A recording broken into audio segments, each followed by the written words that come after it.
नमस्कार, जन टीवी उत्तराखंड में आपका स्वागत है। मैं हूं आपके साथ भानु दीक्षित। सबसे पहले नजर हेडलाइंस पर।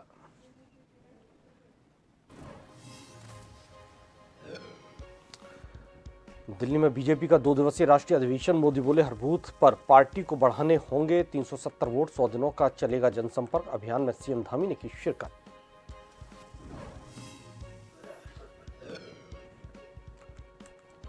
वहीं देहरादून में कांग्रेस के खाते फ्रीज को लेकर विरोध प्रदर्शन। पूर्व सीएम हरीश रावत को पुलिस ने आयकर विभाग कार्यालय जाने से रोका। कार्यकर्ताओं ने सरकार का जलाया पुतला। लाल बहादुर शास्त्री प्रशिक्षण अकादमी के 50 प्रशिक्षु आईएएस अधिकारियों का दल पहुंचा डोईवाला मारखम ग्राम पंचायत में जनप्रतिनिधियों ने किया स्वागत। उत्तरकाशी के देहरादून नौगांव राष्ट्रीय राजमार्ग पर पुलिस की कार्रवाई। लेपर्ड की 2 खालों के साथ तस्कर को किया गिरफ्तार। रिकनाड लाखा मंडल के जंगलों से लाई गई थी खाल। हल्द्वानी हिंसा के 9 दंगाइयों के पोस्टर जारी। अब की जा रही कुर्की की कार्रवाई। 2 और दंगाई अरेस्ट। अब तक 44 पकड़े।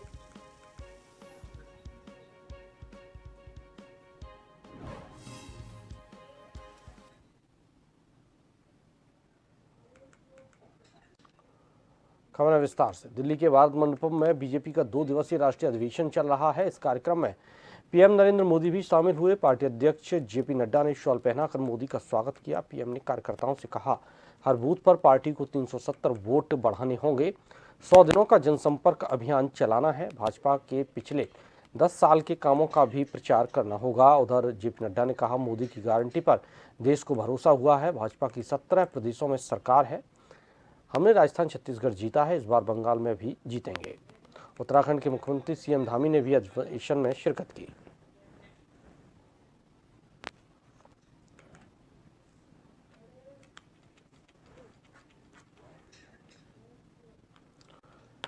कांग्रेस के खाते फ्रीज करने को लेकर उत्तराखंड कांग्रेस ने भी अपना विरोध जताया। सैकड़ों की संख्या में कांग्रेस कार्यकर्ताओं ने हरीश रावत के नेतृत्व में कांग्रेस भवन से आयकर विभाग के कार्यालय की तरफ कूच किया, लेकिन सुभाष रोड में पुलिस ने बैरिकेड लगाकर इन्हें रोक दिया। इसके बाद कार्यकर्ताओं ने सरकार का पुतला दहन किया और जमकर नारेबाजी की। कांग्रेस के वरिष्ठ नेता हरीश रावत ने कहा कि केंद्र सरकार देश में लोकतंत्र को खत्म करना चाहती है।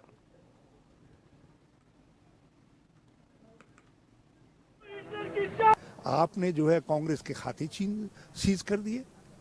यदि कोई बात थी भी तो उसके लिए 2 महीने इंतजार किया जा सकता था।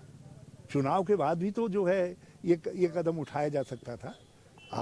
आपने ठीक चुनाव के प्रक्रिया प्रारंभ के दौरान खाते सीज करके ये संदेश देने की कोशिश की कि हमारे पास और भी हथियार हैं तुम्हारी गतिविधियों को बाधित करने के लिए, उसको रोकने के लिए, और ये लोकतंत्र के लिए सर्वथा चिंता का विषय है।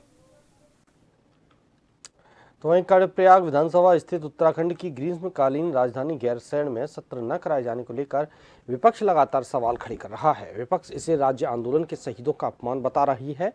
तो वहीं दूसरी ओर उत्तराखंड राज्य आंदोलनकारी भी सरकार के इस फैसले से सख्ते में हैं।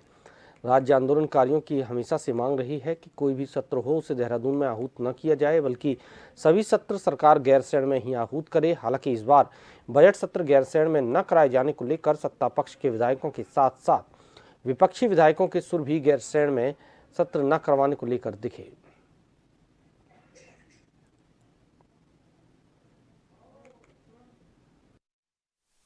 ऐसी स्थिति तो अभी नहीं है, क्योंकि इस बीच गर्मी काफ़ी है। बरसात और बर्फबारी इस बार नहीं हुई है जिस तरह होती रही है।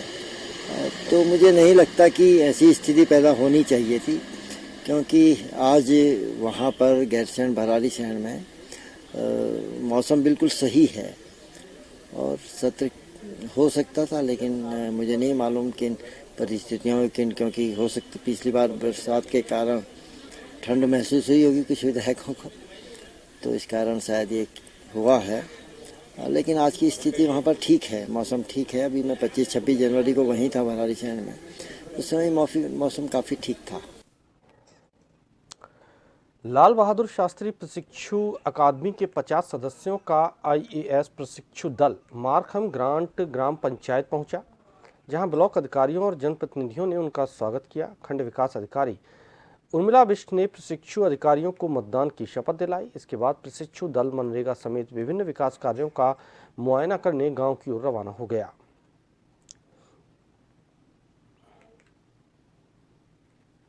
लाल बहादुर शास्त्री एकेडमी से आईएएस प्रशिक्षु का 50 लोगों का ग्रुप यहाँ पर आया है और वो यहाँ पर जो पंचायत स्तर द्वारा जो कार्य किए जा रहे हैं उनकी जानकारी ले रहा है। कैसे आवास बनते हैं, कैसे पुस्ते लगते हैं, कैसे रोडें बनती हैं, सब कार्य हमने उनको दिखाने हैं आज और हम उन दिखाने के लिए लेके जा रहे हैं उन्हें। और मैं इन जितने भी आईएएस प्रशिक्षु यहाँ पे हैं सभी का हार्दिक स्वागत, हार्दिक धन्यवाद करता हूँ। सीखने के पर्पज़ से आई, मेरे साथ बाकी ऑफिसर्स भी हैं। तो हमारा जो पर्पज़ है कि जैसे फील्ड में कुछ चीज़ें बनती हैं, जैसे मान लो पीएम आवास योजना है या एग्रो सिक्योरिटी है या इरिगेशन से रिलेटेड वर्क्स हैं, तो आगे जाके क्योंकि हमें इसी फील्ड में काम करना है तो उसको सीखने की भी प्रतिक्रिया है। और बाकी जो जैसे ग्राम लेवल पे किस तरह से काम होते हैं, किस तरह से और बेटर उसको हम कर सकते हैं, उसको सीखने की कोशिश करेंगे आज हम और उसको देखेंगे कि कैसे काम हुआ है। रुड़की में 18 फरवरी को सुबह 6 बजे से बीईजी मैदान से शुरू होने वाली मैराथन दौड़ की तैयारी शुरू कर ली गई है। इस दौड़ में उत्तर प्रदेश, पंजाब, हरियाणा सहित उत्तराखंड के युवा हिस्सा लेंगे। इस मैराथन में 3 कैटेगरी रखी गई हैं, जिसमें 5 किलोमीटर, 10 किलोमीटर और 21 किलोमीटर की दौड़ होगी। इस कार्यक्रम के तहत अभी तक 2800 रजिस्ट्रेशन हो चुके हैं। इस बारे में रुड़की ज्वाइंट मजिस्ट्रेट दिवेश सासनी ने कहा कि हमारी कोशिश रहेगी कि हाफ मैराथन को ज़्यादा से ज़्यादा सफल बनाएं।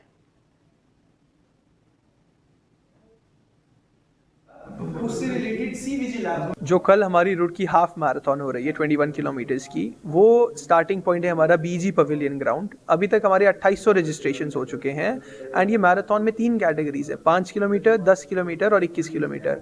बहुत सारे प्राइजेस हैं, बहुत नोबल कॉज है हमारा कि हम इसमें इलेक्शंस के रिलेटेड अवेयरनेस बताएं अपने लोगों को। और सुबह जो होगा हम लोगों की तरफ से कुछ एंटरटेनमेंट के लिए भी रखा गया, तो हम चाहते हैं कि बढ़ चढ़ कर लोग इस मैराथन में पार्ट लें एंड ये एक स्टार्ट है। होपफुली हम और ऐसे इवेंट्स कराएं जिसमें रुड़की के लोगों की पार्टिसिपेशन बढ़ाएं और कम्युनिटी फीलिंग और बेटर कर पाएं। चंपावत जिले के बाराकोट ब्लॉक के अटल उत्कृष्ट जीआईसी चौमेल में 7 महीने से अंग्रेजी प्रवक्ता और एलटी का पद रिक्त चल रहा है। इस कारण चौमेल क्षेत्र की 15 ग्राम सभाओं के छात्र छात्राओं का भविष्य अधर में लटक गया है। तो वहीं लोगों में शिक्षा विभाग के खिलाफ काफ़ी आक्रोश है। शिक्षकों की तैनाती की मांग को लेकर एसएमसी अध्यक्ष अजय बिष्ट ने एडीएम चंपावत हेमंत वर्मा को ज्ञापन सौंपा। उन्होंने कहा कि बोर्ड परीक्षा सिर पर है और अंग्रेजी के शिक्षकों का अता पता नहीं है। शिक्षा विभाग के 6 छात्र छात्राओं के भविष्य के साथ खिलवाड़ कर रहा है।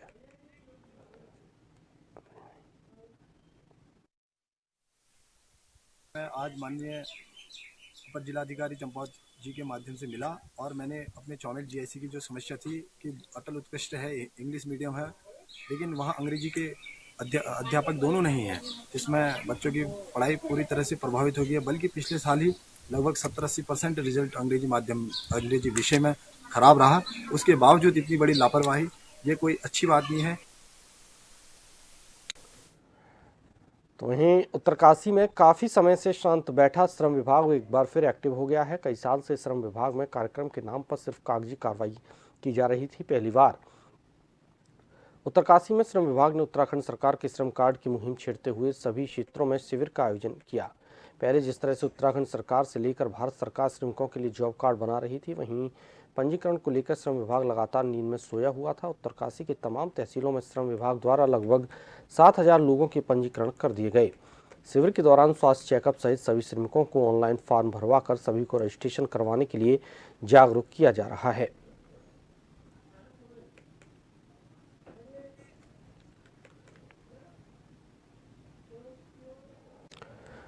पुलिस ने थाना पुरौला क्षेत्र से देहरादून नौगांव राष्ट्रीय राजमार्ग पर जरड्डा खड्ड के पास से वरुण उर्फ लकी नामक तस्कर को लेपर्ड की खाल की तस्करी करते हुए गिरफ्तार किया। इसके कब्जे से 2 खालें बरामद हुई हैं। पुलिस ने बताया कि ये तस्कर इन खालों को रिखनाड़ लाखा मंडल के जंगलों से लाकर तराई के एरिया में ऊंचे दामों पर बेचने के लिए ले जा रहा था।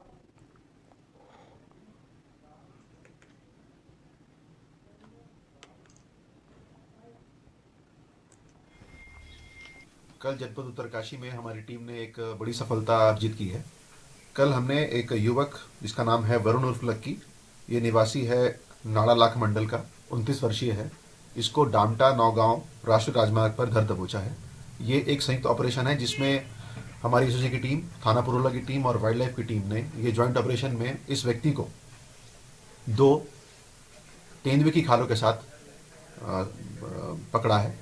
ये 2 तेंदुए की खाल इलीगल जो है इसको बेचने जा रहा था, जिसकी अंतर्राष्ट्रीय बाजार में भारी कीमतें हैं। उत्तरकाशी के प्रभागीय वनाधिकारी डीपी बलूनी ने एसडीओ कन्हैया बेलवाल, रेंजर नागेंद्र सिंह रावत के नेतृत्व में धरासू बैंड स्थित भागीरथी लीसा उद्योग फैक्ट्री में छापा मारा। डीएफओ ने बताया कि 250 से अधिक अवैध लीसा के टीन बरामद किए गए हैं। फिलहाल जांच जारी है। फैक्ट्री को सील किया गया है।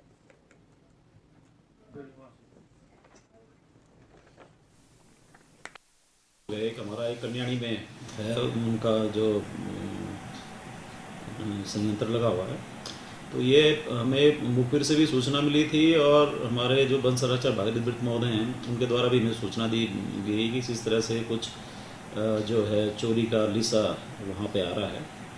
तो उसके मद्देनज़र वहाँ पे फिर हमने कल छापे की कार्रवाई की और छापे की कार्रवाई में 400 टीन लीसा जो कि एकदम फ्रेश टीन थे, जिन्हें कूप नंबर भी नहीं पड़ा था, तो वो हमने वहाँ पे जब्त किया। ये करीबन 68 कुंतल के आसपास रहा होगा। तो इस उत्तरकाशी के दूरस्थ क्षेत्र कुमारकोट, जहां श्रीमद् भागवत और देवी भागवत महापुराण कथा का दिव्य और भव्यता के साथ आयोजन किया जा रहा है। साथ ही इस महापुराण में क्षेत्र के अनेकों गांव से श्रद्धालुओं की भीड़ उमड़ पड़ी है। आपको बता दें कि इस अवसर पर उत्तराखंड जिला पंचायत संगठन के प्रदेश अध्यक्ष प्रदीप भट्ट ने भक्तों को संबोधित करते हुए कहा कि इस महापुराण से जनमानस और जगत का कल्याण होता है। इस प्रकार के धार्मिक कार्य समय समय पर होने चाहिए ताकि हमारी जो परंपरा संस्कृति को हम सभी लोग मिलकर जीवित रख पाए। साथ ही इस दौरान महापुराण मंडली को बहुत ही बधाई प्रेषित की है। प्रधान आदरणीय नेगी जी के परिवार में श्रीमद् भागवत कथा का भव्य आयोजन किया जा रहा है और इसमें मैंने भी प्रतिभाग किया और यहाँ पर श्रीमद् भागवत कथा का श्रवण किया और पूज्य व्यास जी महाराज ने बहुत अच्छे यहाँ पे लोगों को ज्ञान दिए हैं और निश्चित रूप से जो भी व्यासपीठ से लोगों को शिक्षा दी जा रही है लोग उसका अनुसरण करेंगे। और मैंने वहाँ पे देखा माताएं बहनें बड़े उत्साह के साथ कथा का श्रवण कर रही हैं और निश्चित तौर पर जो है इस प्रकार के धार्मिक आयोजनों से जो है सबका कल्याण होता है।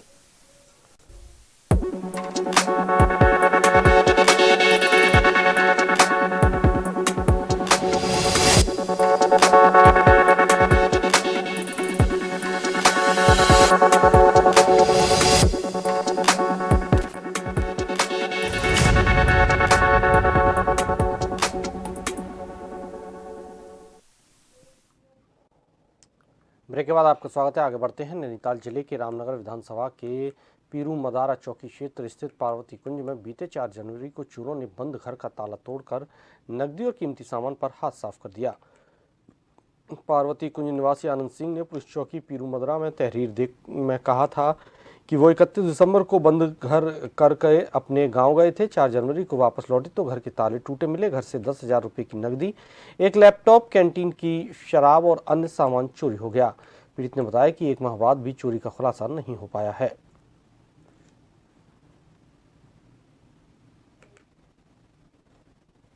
तहरीर जो है 3 तारीख की रात को चोरी हुई है और 4 तारीख को पुलिस में रिपोर्ट लिखवा दी। आज जो है करीब 15-16 दिन हो गए मगर इस पर कोई कार्रवाई अभी तक कहीं से मेरे को कोई आसार नहीं आ रहे हैं। इसकी ओर से मेरे को सांत्वना बनाई जा रही है। मैं डेली जो है कोतवाली के और अपने पीरू मदारा चौकी पुलिस चौकी के चक्कर काट रहा हूँ, तो वहाँ पर भी राजेश जोशी से मिल रहा हूँ। वो भी कह रहे हैं कि बस जारी खोजबीन जारी है। आज हम कोतवाल साहब से भी मिले, वो भी कह रहे हैं कि जारी है। की सूचना पर हमारे द्वारा जो है चौकी इंचार्ज द्वारा इसमें आवश्यक वैधानिक कार्रवाई की गई है। तो जो पुराने चोर हैं, संदिग्ध लोग हैं और मौके पर फुटेज और जो उसमें चोरी गया सामान है उसके टेक्निकल आधार पर रिपोर्ट सर्विलांस के लिए लगाई गई है और इसके द्वारा शरारती पतारसी कर हमारे द्वारा वैधानिक कार्रवाई की जा रही है।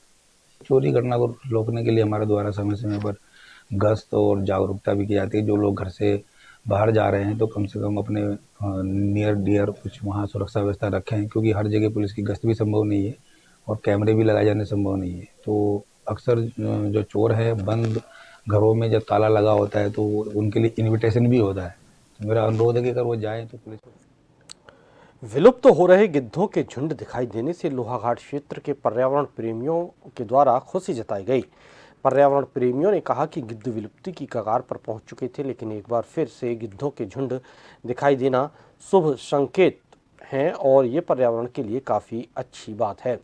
वहीं पीजी कॉलेज लोहाघाट के जंतु विज्ञान के प्रोफेसर डॉक्टर वीरेंद्र सिंह और डॉक्टर मीना ने बताया कि 10 से 12 सालों में गिद्ध काफ़ी कम संख्या में नजर आ रहे हैं जो विलुप्त की कगार पर हैं। अगर गिद्धों का ध्यान नहीं इनकी ओर दिया गया तो कुछ वर्षों में गिद्ध विलुप्त हो जाएंगे।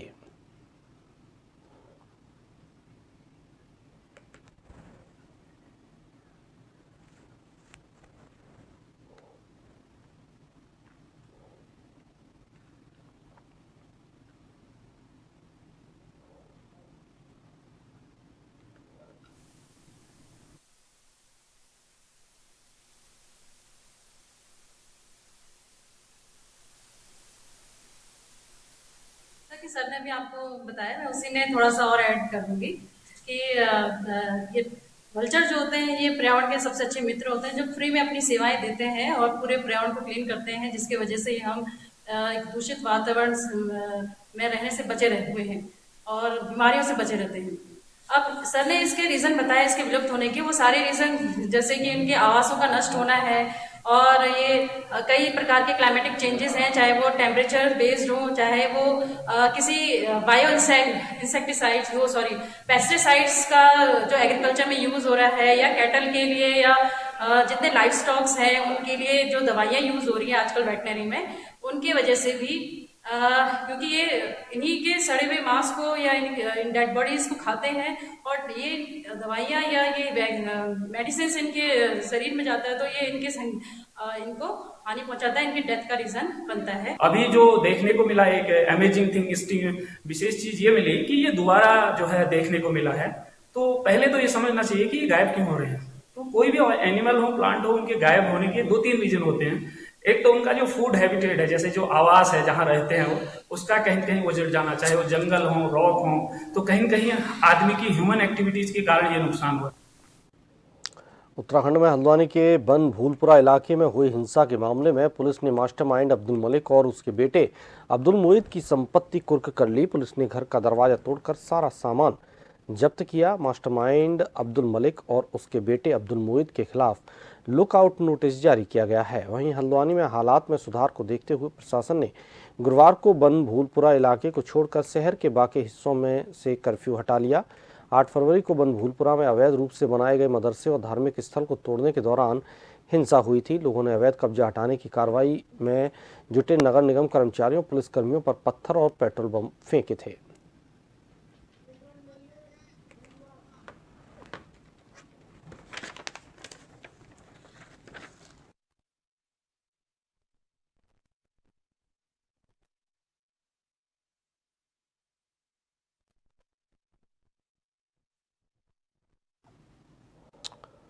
उत्तराखंड को शिक्षा का हब बनाने और विद्यालयों के विकास के लिए राज्य सरकार लगातार काम कर रही है। इसी कड़ी को आगे बढ़ाते हुए केंद्र सरकार ने उत्तराखंड के समग्र शिक्षा अभियान और पीएम श्री स्कूलों के लिए 1200 करोड़ रुपए का सालाना प्लान मंजूर कर दिया है। इस पैसे से प्रदेश में नए स्कूल, नए हॉस्टल और नई प्रयोगशालाएं बनाई जाएंगी। वहीं 100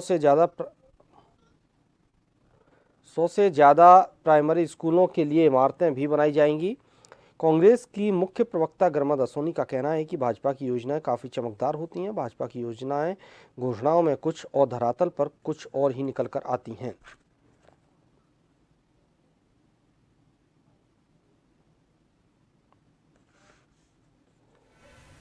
योजनाएं सुनने में तो बहुत सुंदर लग रही हैं, लेकिन भारतीय जनता पार्टी की जो हिस्ट्री रही है, इतिहास रहा, रिकॉर्ड रहा है, वो विश्वसनीयता का नहीं रहा है। ऐसे कई लोक लुभावने वादे उन्होंने पिछले चुनाव में भी किए थे और इस बार फिर देश में चुनाव है, तो ऐसे चुनावी पुलाव तो परोसे ही जाएंगे, लेकिन बात तब करेंगे जब ये धरातल पर उतरेंगी योजनाएं। अगर शिक्षा को बढ़ावा मिलता है, बच्चों के सैनिटरी नैपकिन्स की बात हो रही है, भवनों की, लैब्स की बात हो रही है, तो ये निश्चित रूप से बहुत स्वागत योग्य कदम है। लेकिन कब नौमन तेल होगा और कब राधा नाचेगी, तब बात करेंगे। लोकसभा चुनावों के मद्देनजर सभी पार्टियां जोर शोर से प्रचार प्रसार में जुट गई हैं। लाभार्थी संपर्क अभियान के तहत डोईवाला के माजरी ग्रांट क्षेत्र में कार्यशाला का आयोजन किया गया। कार्यशाला के माध्यम से पार्टी के मंडल स्तरीय कार्यकर्ताओं पदाधिकारियों को सम्मानित किया गया। कार्यकर्ताओं को निर्देश दिए गए कि वो भाजपा सरकार द्वारा चलाई गई योजनाओं से लाभार्थियों से संपर्क करें।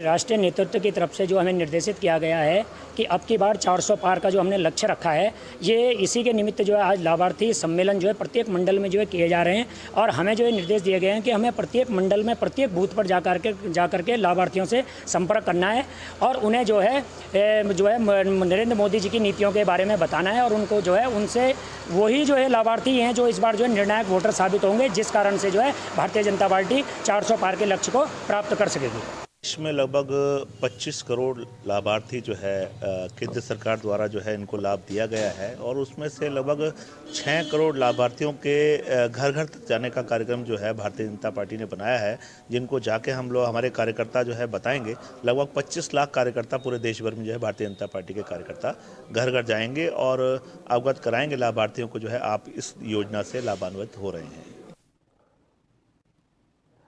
टनकपुर के नायक गोठ में श्रम विभाग का बहुउद्देशीय शिविर लगा। श्रम विभाग के पात्र निर्माण श्रमिकों को ब्लैंकेट छाता और बांटे गए।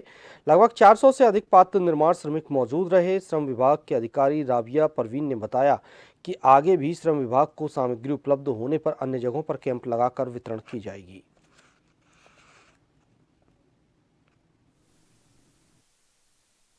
मिल पाएगी। ये ऐसा नहीं है कि महिलाओं को वितरण की जा रही है।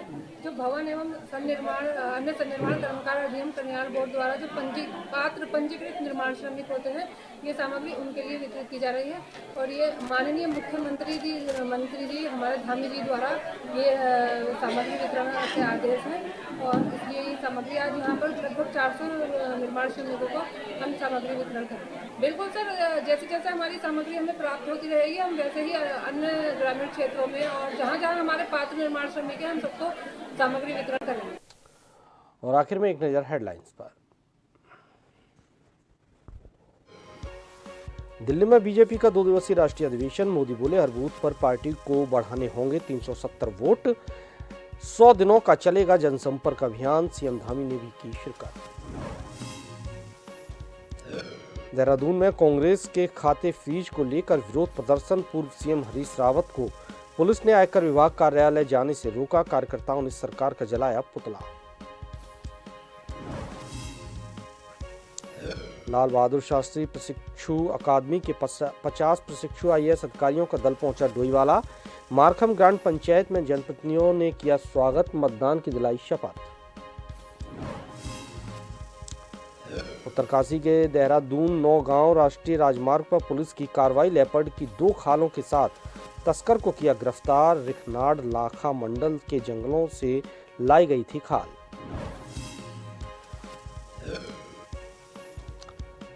हल्द्वानी हिंसा के 9 दंगाइयों के पोस्टर जारी। अब की जा रही कुर्की की कार्रवाई। 2 और दंगाई अरेस्ट। अब तक 44 पकड़े।